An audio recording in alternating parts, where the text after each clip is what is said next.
People, welcome to United View. What's happening, man? It's your transfer update show. Little bit early today. I'm not live, so apologies for that. We are going to have a lot of live shows. We're going to be having a mixture, though. We are going to be having a mixture. I do like to mix it up a little bit and come with some different stuff as well. And we've got some more stuff in the pipeline, which I'm not going to let on to what it is yet. But your transfer show is always going to happen every day, usually at 12 p.m. live, but we're not doing that live today, so apologies. So if you're watching this and we have signed Jadon Sancho by now, then, you know, I'll be live already by then. But anyway, we have got a Sancho update, man. And it's one of them updates that's an annoying update. And it's one of them where this is what's being reported by Bild. And they're a big outlet, Bild Sport. And they say that Dortmund bosses are continuing to wait for an acceptable offer from Man United for Jadon Sancho. The Sancho poker has not yet been decided. And basically what that means is that they still haven't agreed on a fee. Again, the Sancho thing is one of those where it is going to be long, it is going to be drawn out, it is going to be one of those annoying things, which we know, and it's going to drag on. It's going to drag on. Only Man United can do this, where they drag on with things. But an acceptable bid has still not happened. We saw the early reports, I say early reports, the continuing reports last week, the week before, that a bid had been made and that had been rejected. Manchester United trying to go in at about 77 million-ish, 70 million-ish. Dortmund want more than that. They want 90 million euros. Simple as that. What's that? The best part of 80, 85 million. Man United are going to have to go to that. Does it mean the deal's dead? Of course it doesn't. It's one of this. It's poker. It's transfer poker. But only Man United will try and play transfer poker a year on after playing it, when they just know what it is. And it does get long. It does get tedious. It does get boring. It does get drawn out. And to be honest with you, it's jarring. Like it's jarring. It's one of them things where we all know what we need. We all know that we're massively interested in Jadon Sancho. I said my thoughts yesterday on what I think, and not just yesterday, throughout the summer I've been saying that, and even the back end of last season, of what I think our priority should be. I don't even think it should be Sancho, but the fact that it clearly is Sancho, we're going to keep getting these reports. And for me, I really want to go hard on it, obviously, when we sign him. If we sign him, but I think it's more than likely that we will this year. I'll be very surprised if we don't, but we'll wait and see. But I think all we're seeing now is Dortmund doing the same thing what they have always done, which is say, you know what, we want this, and until you give us this, he ain't going anywhere. It's as simple as that. One thing that has changed since last year, which we do know, obviously, is the price tag. Cool. That's come down by a good 30, 40 million. Which is fine. I can accept that. And Dortmund, to be fair, have to accept that. He's got a year less on his contract. So they have to sell him for cheaper. Man United know that. But still Man United obviously trying to get the best deal for them and not just pay the peas and just go in and pay it, you know, which is frustrating because Dortmund aren't going to settle. The only thing that they might be able to negotiate on is probably the add-ons, you know, about how the add-ons are paid, when they're paid, how much add-ons there are, what landmarks Jadon Sancho needs to meet, what criteria he needs to meet. All of those things are probably negotiable, but in terms of what they want by the end of all of those things, it's still, I think, going to equate to 90 million plus whatever add-ons they want. So it's annoying, innit? And you know what the biggest thing for me is that because in my heart, he's not the biggest thing we need. Anytime there's like a Jadon Sancho update, of course I'm going to bring you the news and we're going to discuss it. We don't shy away from anything. We have to discuss it as fans. But it just makes you reluctant, like the sensationalist headlines and the minute by minute commentary. I almost don't really want to get into that because we know what the Sancho thing is. We wanted him last year.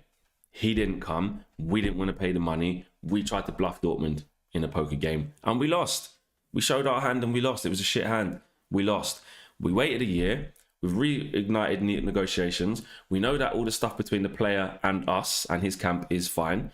We know what he's agreed. We know the wages ain't a problem. We know the term of contract isn't a problem. Personal terms aren't a problem. But we just need to pay Dortmund the peas. It's the same thing, but they've now set a new target and probably a new deadline. It's the same. So yeah, I'm not going to do a whole show on the Sancho thing, but that, you know, what I will do is talk about the latest updates as and when we get them, just like you guys have all seen in the media as well. And Bild is a big reputable outlet as well. So, you know, transfer poker has begun. Well, it's never stopped. It's never stopped since last year. It really hasn't. Another thing I saw was basically the lack of game time that Sancho's getting at the Euros, which hopefully that changes today with England playing and England already being through. We'll see. He hasn't even played a minute yet. He wasn't even on the bench in the first game. We'll see about that. But some people were saying like maybe that could bring his price down. Not at all. Not at all. I don't personally believe that. Let me know if you guys do in the comments below. If you lot think that if Sancho not playing a minute or any minutes so far and probably won't have a key role. Let's face it, unless there's a massive turnaround, Gareth Southgate is not going to just start picking Sancho and starting him in the rest of the games. He might start him today. I don't know. But even if he does and he drops a worldie, I very much doubt that he'll play the next game. So I think it's fair to say that Jadon Sancho is probably not even going to be given the opportunity to light up the Euros. That's fair to say. But I think his stock is already what his stock is. It's not like he's going to get given the chance to play and then he plays completely awful and it maybe scuppers it a little bit. Because even if it was that way around, I don't even think that would reduce his price. I think it's too set in stone. He's English, he's young. He was going to demand a big, not him himself, but Dortmund were going to demand a big fee for him last year. And he's had a good season. What's he scored? Like 15, 16 goals-ish, 20 odd assists-ish, in and around that area. Like, he still ended up having a good season. So this myth of like Sancho has been dead this year. He started off badly and then he was injured. But then he got himself together. So this myth of like he's been shit all year, I don't really buy that, to be honest. But it's in the Bundesliga, isn't it? And it's not a farmers league. I'm not saying that because I think a lot of players who play at top clubs, when they do it in Champions League and they're winning things, you have to take that into consideration. I wouldn't call the German league a farmers league.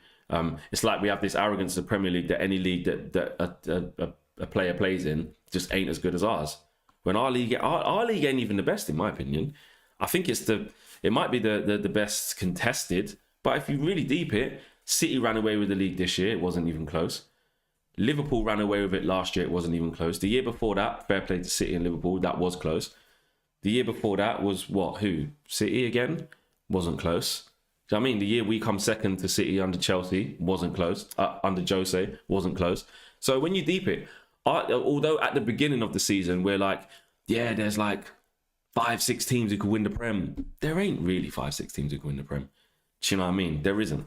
But I think it's because the amount of big clubs in history and the amount of big clubs in those 6 that have won it, barring maybe Tottenham, because they ain't won shit, and Arsenal 14, 15 years ago, you kind of put us, Liverpool, Chelsea, and City in that 4. And then obviously you got Arsenal and Tottenham to make up the big 6. But what even is the big 6 anymore? Look, Leicester have gate crashed that party a long time. But anyway, back to the point.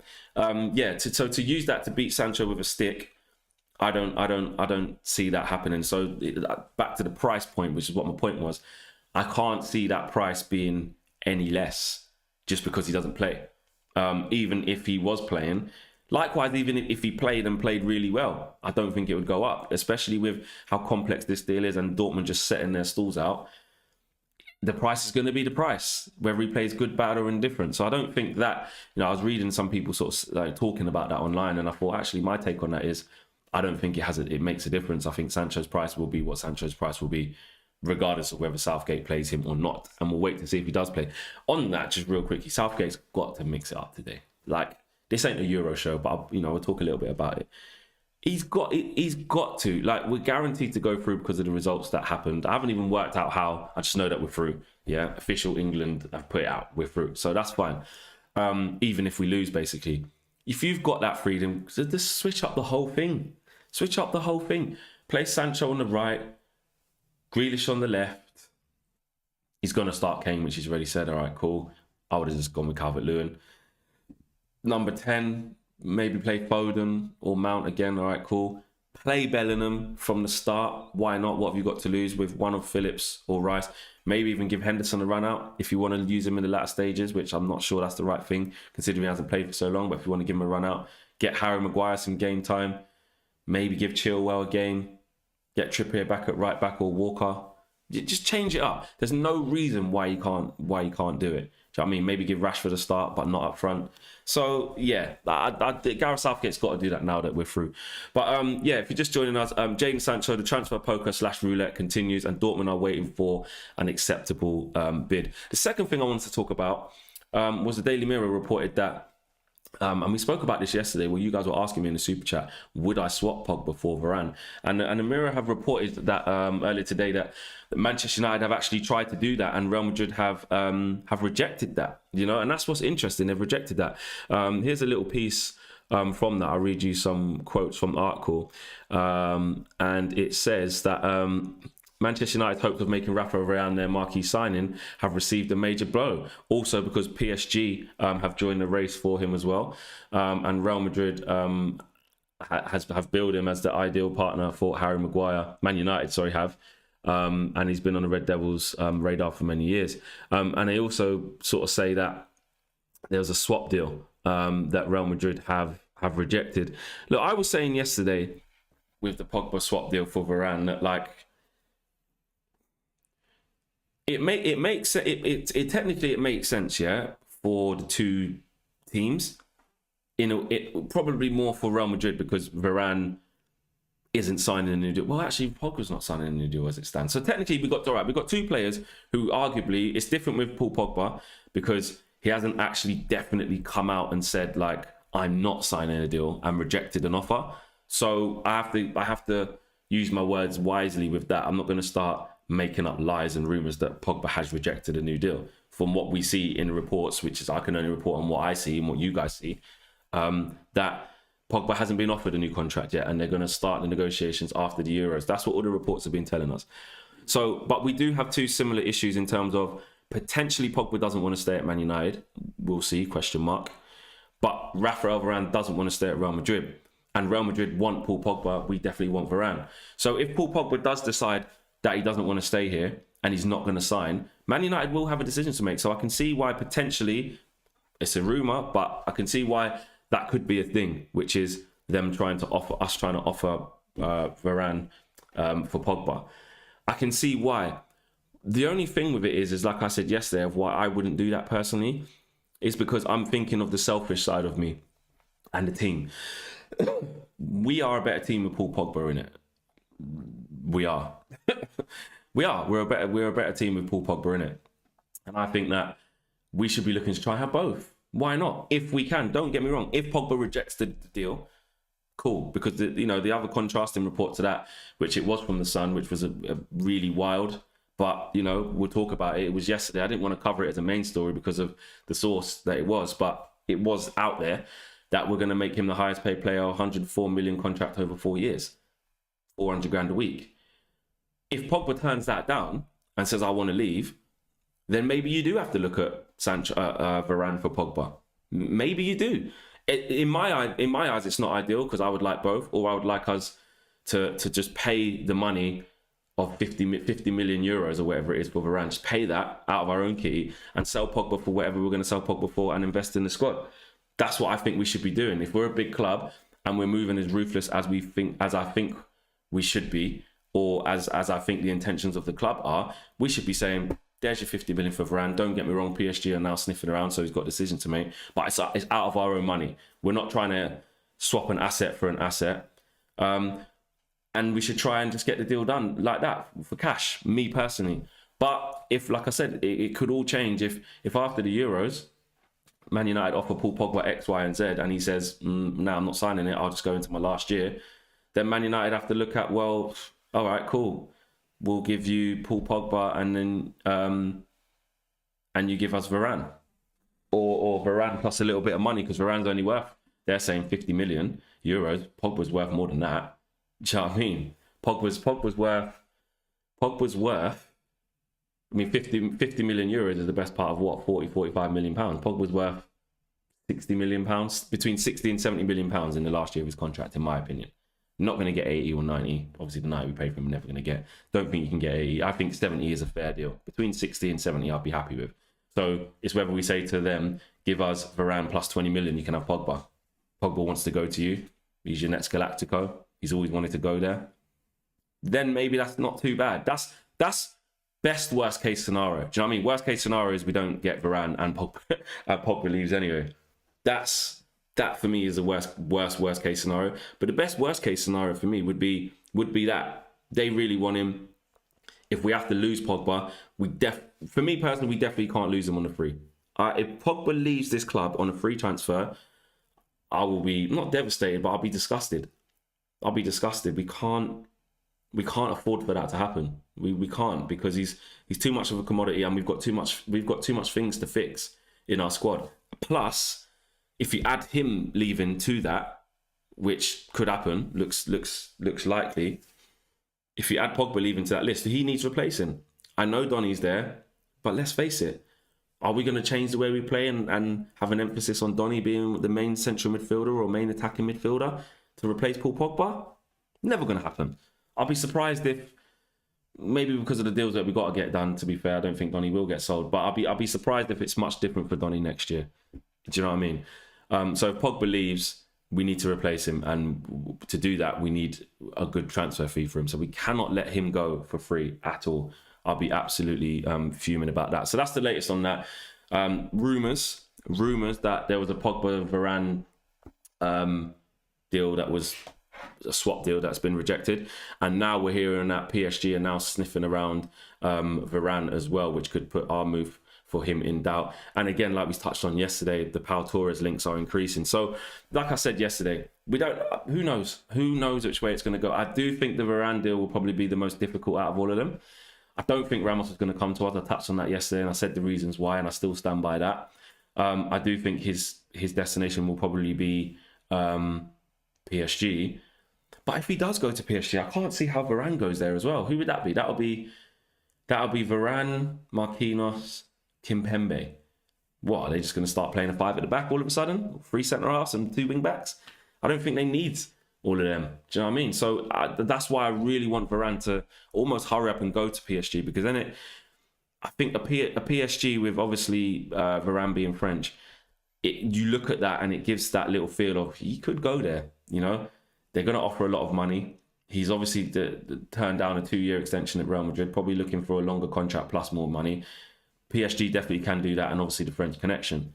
But the way that Ramos has been linked there more strongly, I've seen in the last couple of days, that's what fills me with a little bit more optimism. The fact that Ramos is going to go there, and then PSG ain't going to want Varane or won't have space for him. And Varane's going to be like, oh, where do I really go? And then all we have to do then is show a little bit of willingness and make him feel like he's the right one. Liverpool are stacked at centre-half.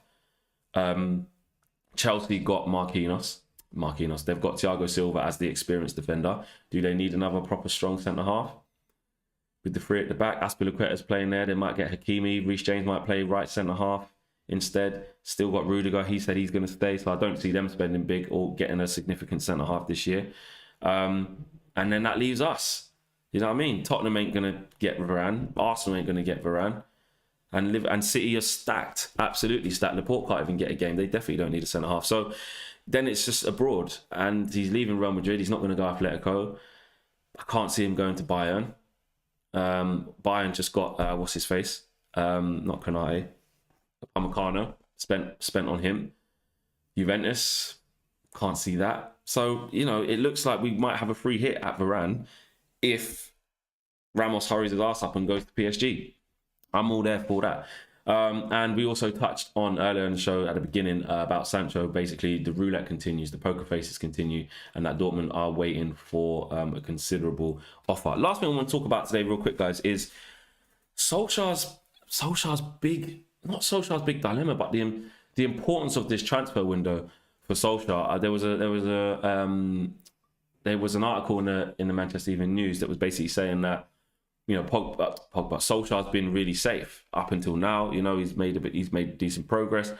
But if he has a bad start and a bad season next year and doesn't compete for stuff, then the transfer merry-go-round could start trying to catch up on him. And, you know, I want Solskjaer to do well next year. I think if we can challenge and if we can win a major trophy next year and challenge for the league, I think it will show, again, more progress. But we have to win something next year. But it's like anything. This is no different, because let's not forget, Solskjaer's new deal, which he's almost certainly going to get, hasn't actually been officially announced yet. I think they'll probably do that after the Euros or early next year or whatever to give that vote of confidence. But it hasn't been announced. But this is the same vibes of the Mourinho thing. When I say that, hear me out. Mourinho got the second. Then I think the year after, halfway through, he got the extension. Not long after getting second. And it was like, okay, cool. Like, you got a second, let's try and kick on. And obviously in that season, we didn't kick on. It went to shit. It got toxic. It got volatile, etc., etc. Then he got sacked.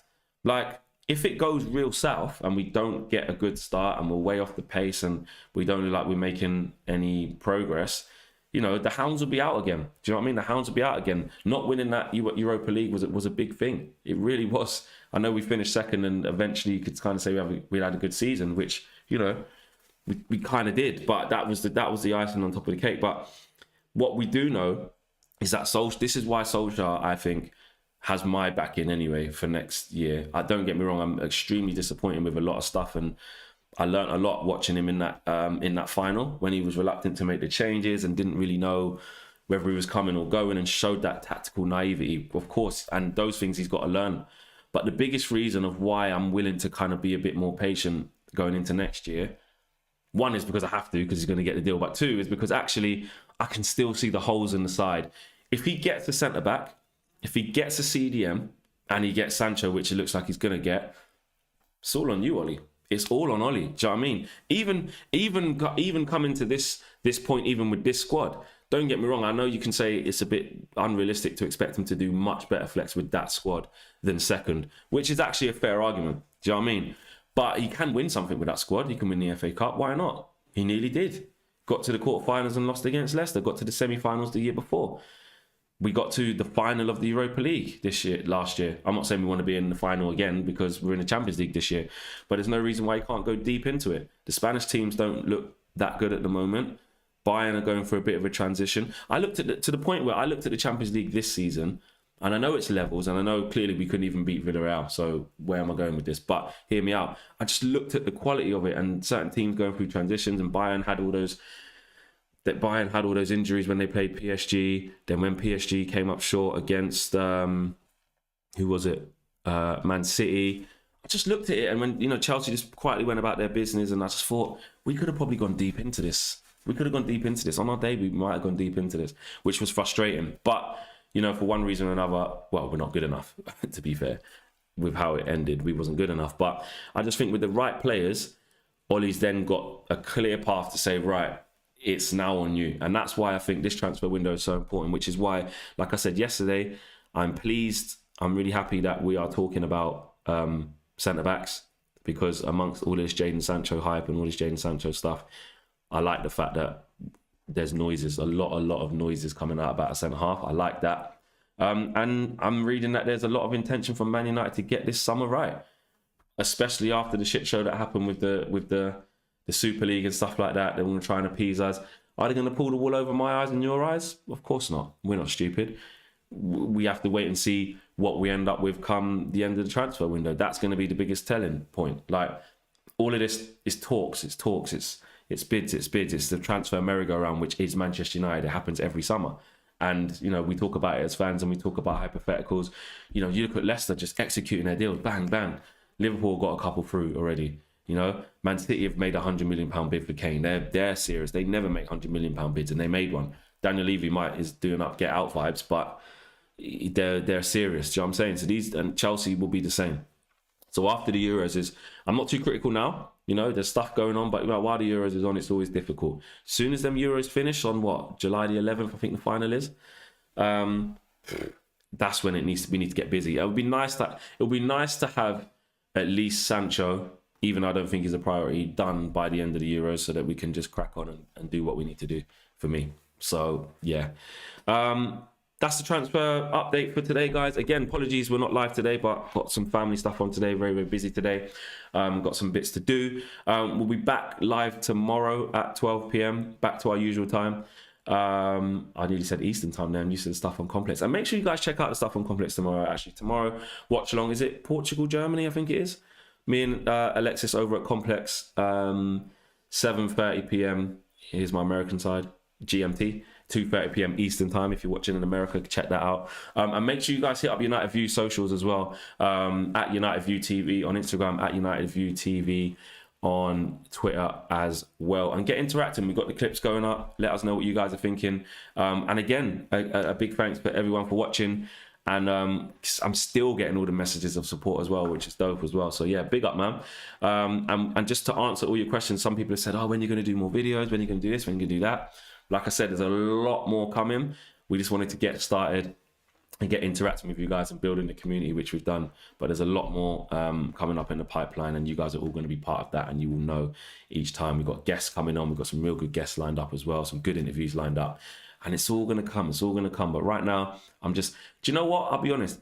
I'm enjoying kind of having this me and you time.